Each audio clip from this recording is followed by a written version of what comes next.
మత్తియస్ the apostle.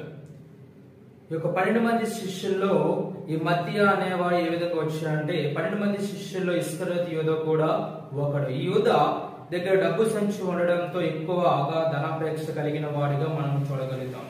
అందువలననే 30 వెండి నాణములకు యేసుని ప్రధాన యాజకులకు రోమా సైనికులకు అప్పగించడం జరిగింది.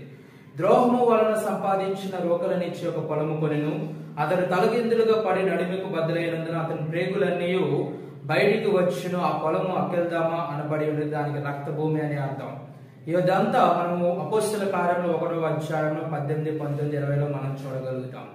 ఒక అన్యునిగా ఉండి పాపము చేసిన వానికంటే యేసుని వెంబడించి అతనితో నడిచి చేసిన పాపాన్ని బట్టి మరి ఎక్కువగా శాపగ్రస్తులం అవుతాం అని చూపడానికి ఇస్కరియోతు యూదా ఒక చక్కటి నిదర్శనం.